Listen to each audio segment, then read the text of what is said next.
بسم الله الرحمن الرحيم. اهلا بيكم على قناه صحبه الكروشيه. معاكم سلوى الفحام. بيسعدني وبيشرفني دايما متابعتكم ليا على القناه، وبتمنى من ربنا التوفيق في كل شيء بقدمه لكم باذن الله. كل سنه وحضراتكم طيبين بمناسبه عيد الفطر المبارك. ربنا يعيده علينا دايما بالصحه والسعاده والستر. النهارده ان شاء الله هننفذ مع بعض وحده جميله جدا زي ما احنا شايفين كده. هي بسيطه وسهله وفي نفس الوقت شكلها جميل جدا. تقدري تستخدمي كذا وحدة وتشبكيهم في بعض، يبقى مفرش سرير أو بطانية بيبي أو مفرش عادي للسفرة. كمان تقدري تستخدميها كوحدة مستقلة ونقدر نكبرها، وهنشوف إن شاء الله إزاي نقدر نكبر الوحدة دي أثناء الفيديو. تقدري تستخدميها مثلا ككفر خدادية. حاجات كتير الحقيقة ممكن نشتغلها من خلال الوحدة ديت. طيب تعالوا كده نبدأ ونشوف هنشتغلها إزاي، وأتمنى إن شاء الله إنها تعجبكم. نبدأ في الأول ونعمل دايرة سحرية بالشكل ده كده. هسحب اللفة دي كده واعمل سلسلة، وهرتفع كمان سلسلة، يبقى انا كده ارتفعت 2 سلسلة، مجرد ارتفاع بس. وهشتغل جوه الدايرة ديت 16 عمود.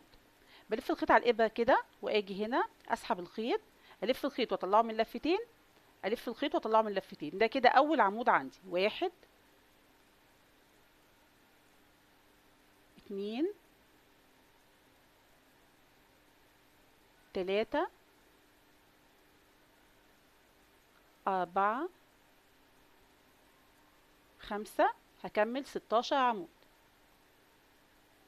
هنا بقى هشد طرف الدايره السحريه الصغير كده عشان اقفل على الاعمده كده، واقفل السطر الاول بغرزه منزلقه في اول عمود اشتغلناه. ادي اول عمود اهو. هاجي هنا كده واسحب الخيط من هنا وكمان من اللفه على الابره. كده كونا السطر الاول عباره عن 16 عمود. طيب السطر رقم 2 هرتفع 7 سلسله. 1 2 3 4 5 6 7. 7 سلاسل. الثلاث سلاسل الأولى دي هعتبرها عمود، وأربع سلاسل هتبقى مسافة.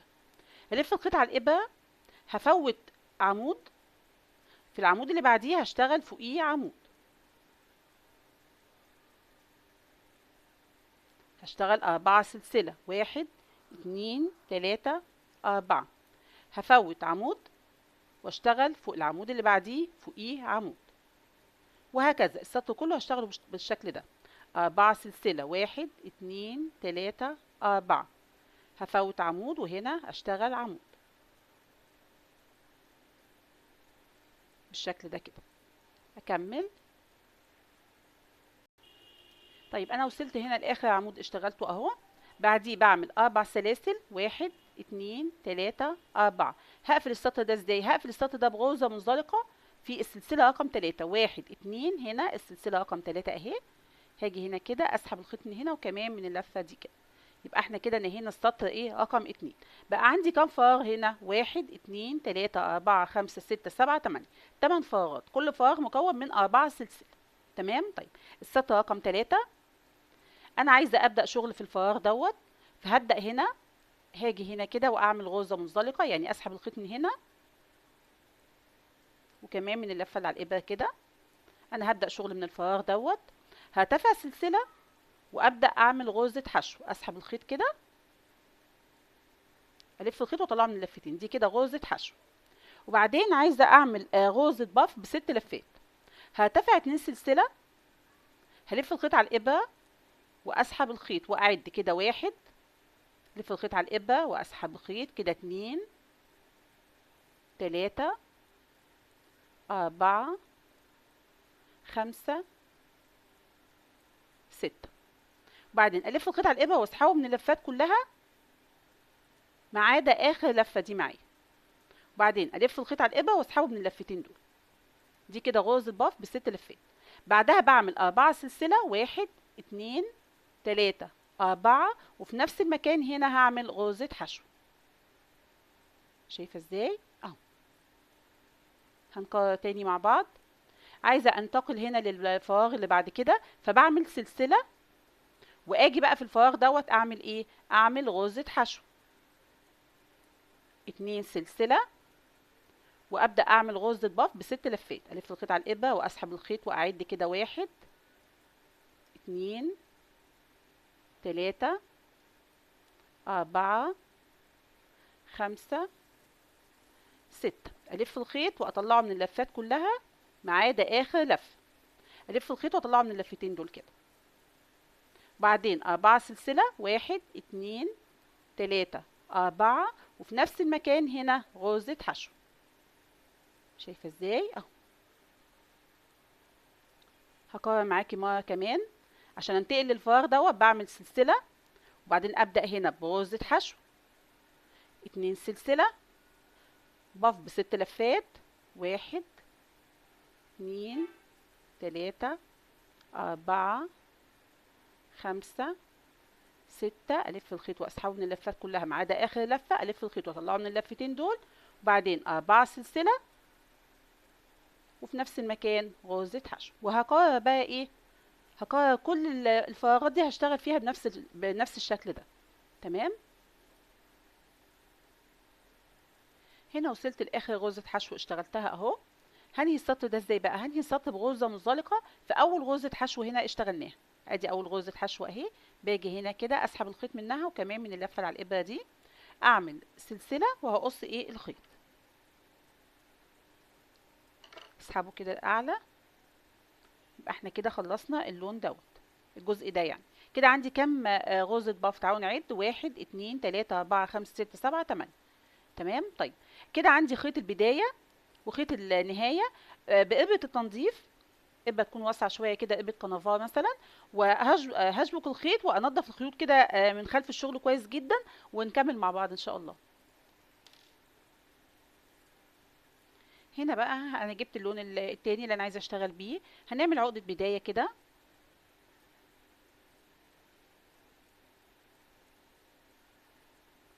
خلي بالك معايا، هنا كل غرزه باف قبلها في غرزه حشو وبعدها في غرزه حشو. يعني الفراغ ده كده في هنا غرزه باف اهي، في قبلها غرزه حشو وفي بعدها غرزه حشو. بدايه الشغل بتاعي هيبقى من غرزه الحشو اللي بعد غرزه الباف في نفس الفراغ ده. تمام. يبقى انا هشتغل في الفراغ دوت. هنا غرزه الحشو اللي في الاول، وهنا غرزه الحشو اللي في الاخر. هبدا من غرزه الحشو اللي في الاخر ديت. تمام. طيب هاجي هنا اهي غرزه الحشو اهي. هاجي كده اسحب بقى اللفه اللي انا عملتها او العقده الصغيره اللي احنا عملناها دي كده.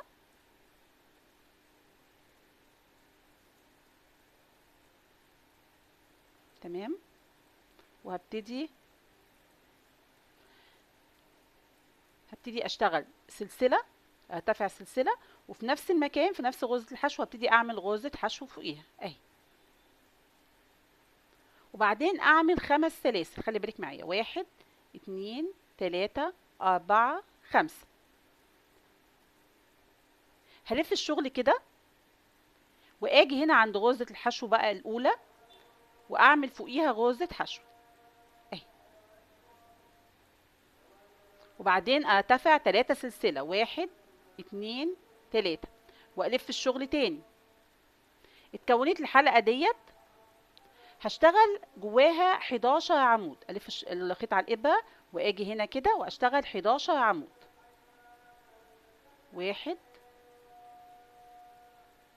2 3 4 5 6 7 8 9 10 11. 11 عمود. وبعدين العمود ده هو اللي هيقابلني دوت هشتغل حواليه 7 اعمده. ازاي؟ هلف الخيط على الابره كده والف الشغل كده. شايفه ازاي؟ اهو احاول امسك الشغل كده عشان يبقى الموضوع سهل بالنسبه لي، واشتغل هنا 7 اعمده: 1 2 3 4 5 6 7. بالشكل ده كده. شايفه ازاي؟ اهو.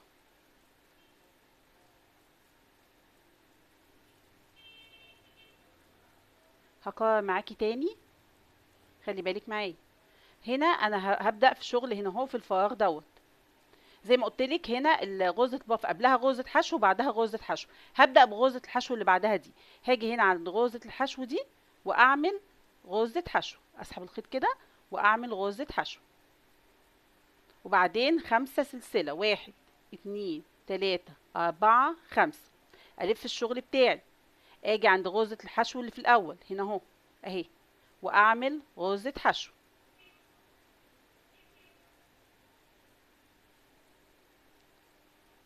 وبعدين 3 سلسلة، 1 2 3. هلف الشغل بتاعي.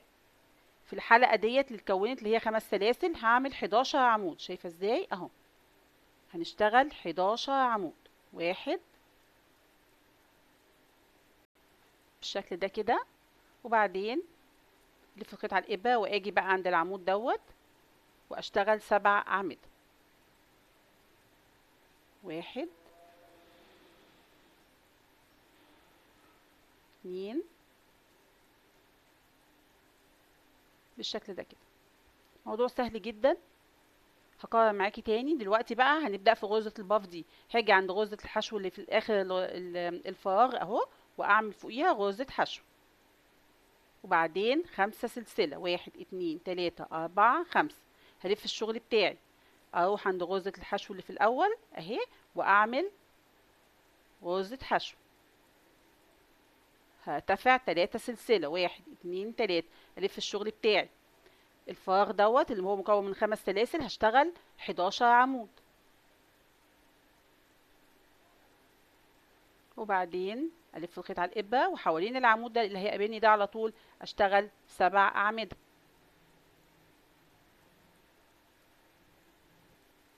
وبعدين هاجي هنا عند غرزة الحشو واعمل فوقيها غرزة حشو، واكرر بقى بنفس الطريقة. 5 سلسلة، الف الشغل بتاعي، هعمل هنا فوق غرزة الحشو هنا غرزة حشو، ارتفع 3 سلسلة، اشتغل 11 عمود في الفراغ المكون من 5 سلاسل، وحوالين العمود دوت 7 اعمدة، واكرر بنفس الطريقة ديت، ونرجع نقفل السطر سوا ان شاء الله.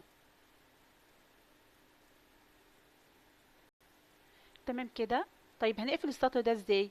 هنا بعد اخر 7 اعمدة اشتغلناهم اهم، خلي بالك معايا. المفروض ان انا بنهي الشغل يعني بشتغل ايه بعد السبع اعمده؟ بعمل هنا فوق غرزه الحشو هنا غرزه حشو، فانا بادئه بغرزه حشو فهعمل فوقيها غرزه منزلقه. هنا غرزه الحشو اللي احنا بادئين بيها اهي، هنا هعمل غرزه منزلقه. اجي هنا كده، خلي بالك، هسحب الخيط كده من هنا وكمان من اللفه اللي على الابره كده، هعمل سلسله واقص الخيط، اسحبه لفوق كده، وبعدين هسحبه للخلف كده. شايفه ازاي؟ يبقى احنا كده نهينا الشغل بشكل ظريف. كده عندي خيط البدايه والنهايه للون الابيض او اللون الاوف وايت يعني. برضه في ابره التنظيف ومن خلف الشغل كده بين الغرز هثبتهم كويس جدا، ونرجع بقى نكمل. لو حابه ان انت تسيبي الورده كده يعني تزيني بيها بنفس الشكل ده كده، خلاص هيبقى كده تمام. لو حابه ان انت تحولي الشكل الورده ديت لشكل مربع هتكملي معايا ان شاء الله. طيب دلوقتي بقى هنبدأ نشوف ازاي نحول الوردة ديت لشكل مربع. هجيب اللون اللي انا عايزة اشتغل بيه واعمل برضو عقدة بداية صغيرة كده. هاجي هنا، خلي بالك معايا، الوردة اهي معايا. هاجي هنا كده، انا عندي هنا غرزة حشو اهي اللي باللون الايه الابيض، غرزة حشو في كل مكان هنا في غرزة حشو. هبدأ شغلي من اي غرزة حشو هنا اهي، هسحب اللفة دي،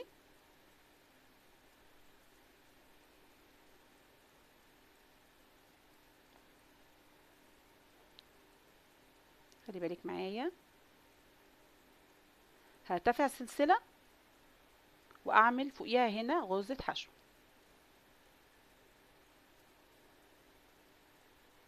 هعمل 7 سلاسل، 1 2 3 4 5 6 7.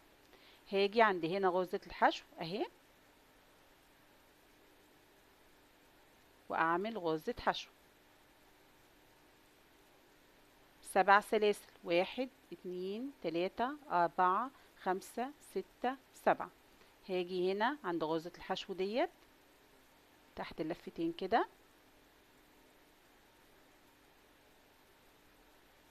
هسحب الخيط واعمل غرزة حشو. تاني 1 2 3 4 5 6 7. هنا غرزة الحشو ديت اهي تحت اللفتين كده هسحب الخيط واعمل غرزة حشو، وهكذا 7 سلسلة 1 2 3 4 5 6 7 وهكذا. شايفة ازاي هيكون عندي هنا حلقات، كل حلقة مكونة من 7 سلاسل بالشكل ده كده. اكمل اخر 7 سلاسل اشتغلتهم اهم. هقفل السطر ده بغرزة منزلقة في اول غرزة حشو احنا اشتغلناها اهي، اول غرزة حشو معانا. هسحب الخيط من هنا وكمان من اللفة دي كده، يبقى احنا كده نهينا السطر ده. طيب كده بقى عندي كام فراغ؟ تعالي نشوف كده. هنا 1 2 3 4 5 6 7 8. 8 فراغات، كل فراغ مكون من 7 سلاسل. هنبتدي بقى نشتغل جوه الفراغات ديت. تعالي نشوف هنشتغل ازاي. انا عايزه ابدا شغل من الفراغ الاول ده، فهاجي هنا كده اسحب الخيط من هنا ومن هنا، يعني غرزه منزلقه. هبتدي ارتفع 3 سلسله 1 2 3، هعتبرها عمود. هشتغل جنبيها كمان 2 عمود 1 2، وبعدين 3 سلاسل وفي نفس المكان 3 اعمده 1 2 3. دي كده هتعتبر الزاويه رقم 1 للمربع. المربع له 4 زوايا، دي كده الزاويه الاولى. طيب الفراغ اللي بعديه على طول الفراغ التاني هنشتغل 6 اعمده 6 اعمده 1 2 3 4 5 6. 6 اعمده. الفراغ التالت هنشتغل زاويه زاويه، يبقى 3 عمود 1 2 3، بعدين 3 سلاسل وفي نفس المكان 3 عمود 1 2 3. يبقى دي كده الزاويه رقم 2. شايفه ازاي اهو الزاويه الاولى 6 اعمده وادي الزاويه الثانيه. طيب هنا الفراغ اللي جاي ده هشتغل ايه؟ هشتغل 6 اعمده. الفراغ اللي جاي ده هنشتغل الزاويه رقم 3 3 عمود 3 سلسله 3 عمود، وبعدين الفراغ اللي بعديها 6 عمود، وهنا الزاويه رقم 4 3 عمود 3 سلسله 3 عمود، وبعدين هنا 6 اعمده، واقفل ونرجع مع بعض نقفل سوا السطر ده. يعني هنكون الاربع زوايا، احنا اشتغلنا زاويتين مع بعض اهو، هشتغل الزاويتين التانيين ونرجع نكمل ان شاء الله. هنقفل بقى السطر ده ازاي؟ هقفل بغرزه منزلقه في السلسله رقم 3 من اول 3 سلاسل. السلسله رقم 3 اهي، اسحب الخيط من هنا ومن هنا. يبقى احنا كده خلصنا السطر الاول اللي هو كون لي الاربع زوايا للمربع بالشكل ده. طيب السطر التاني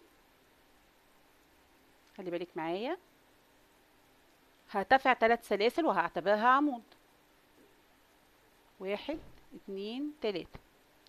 فوق العمود عندي كده عمودين اهم قدامي، فوق العمود الاول منهم ده هشتغل عمود، وفوق العمود التاني عمود. وصلت هنا للفراغ اللي هو مكون من 3 سلسله اللي هي الزاويه، هشتغل 3 عمود 1 2 3، وبعدين 3 سلسله وفي نفس المكان 3 عمود 1 2 3. ادي الزاويه اهي. كده بقى عشان اوصل للزاويه التانيه عندي كام عمود؟ خلي بالك معايا اهو، عشان اوصل للزاويه التانيه دي عندي كام عمود هنا؟ 1 2 3 4 5 6 7 8 9 10 11 12. 12 عمود. فوق كل عمود هشتغل عمود لغايه ما اوصل للزاويه التانيه دي. نرجع مع بعض وما تنسيش العمود الاول ده. تمام. وصلت هنا للزاويه اهو، هشتغل هنا 3 عمود 3 سلسله 3 عمود بالشكل ده. وهكرر بقى بنفس الطريقه هنا برضو لغايه ما اوصل للزاويه ديت. هلاقي هنا عندي 6 و6 عندي 12 عمود اهم. هشتغل فوق كل عمود عمود. في الزاويه هنا 3 عمود 3 سلسله 3 عمود، وهكذا لغايه ما نوصل هنا ونرجع نقفل السطر سوا ان شاء الله. تمام كده. شايفه المربع ابتدت الزوايا بتاعته تتحدد ويبقى شكله ظريف ازاي. طب هنقفل السطر ده ازاي؟ برضو بنفس الطريقه اهو. هقفل بغرزه منزلقه في السلسله رقم 3 من اول 3 سلاسل انا بعتبرها عمود. نعدل بس الشغل كده اهو. هنا هسحب الخيط من هنا وكمان من هنا. احنا كده خلصنا السطر التاني من المربع. عايزه بقى تزودي عدد من السطور، يعني عايزه تزودي سطور اكتر من كده، عايزه تزودي حجم المربع اكتر من كده، هتشتغلي بنفس الطريقه. يعني هنا هرتفع 3 سلسله. خلي بالك معايا، هي دي الطريقه اللي هتشتغلي بيها لغايه ما توصلي للحجم اللي انت عايزاه. هترتفعي 3 سلسله، ادي 3 سلاسل اهم. فوق كل عمود من العواميد اللي هتقابلك دي هتشتغلي عمود. عندي كده كام عمود هنا؟ 1 2 3 4 5. 5 اعمده اهم. فوق كل عمود هشتغل عمود. هاجي في الزاويه هنا بقى هشتغل 2 عمود 2 سلسله 2 عمود، وبعدين فوق كل عمود عمود من الاعمده ديت. الزاويه 2 عمود 2 سلسله 2 عمود، وهكذا. وترجعي في الاخر تقفلي بغرزه منزلقه في السلسله رقم 3 ديت. تمام. هشتغل السطر رقم 3 برضه عشان اوريكي شكل المربع هيكون ازاي ونرجع سوا بالشكل ده كده. يبقى زي ما اتفقت معاكي، كبري بقى الوحده دي زي ما انت عايزه. هتفضلي شغالي بنفس الطريقه ديت عدد من السطور، ودايما في الزوايا زي ما قلت لك اول سطرين بس اشتغلنا في الزوايا 3 عمود 3 سلسله 3 عمود. بعد كده ابتداء من السطر الثالث بنشتغل 2 عمود 2 سلسله 2 عمود، وهنكمل بنفس الطريقه دي. وده شكل الوحده بتاعتنا. اتمنى من ربنا ان شاء الله يكون شكلها عجبكم. زي ما قلت لك، يا اما يعني تستخدميها كوحده مستقله كده، او انك تستخدمي وحدات وتشبكيها ببعض. لو حابه تعرفي طريقه التشبيك برضو، احنا شبكنا قبل كده مفرش وحدات، هنزلك صوته ان شاء الله على الشاشه دلوقتي. طريقه التشبيك هنا هي نفس طريقه التشبيك الوحدات اللي احنا شبكناها في المفرش. فارجعي للفيديو ان شاء الله، هسيب لك رابط الفيديو في الديسكريبشن بوكس، وشوفي التشبيك شبكناه ازاي، وان شاء الله هتشبكي الوحدات دي بكل سهوله. شكرا، واتمنى من ربنا ان شاء الله يكون الفيديو النهارده عجبكم، ونتقابل باذن الله على خير في فيديو جديد، والسلام عليكم ورحمه الله وبركاته.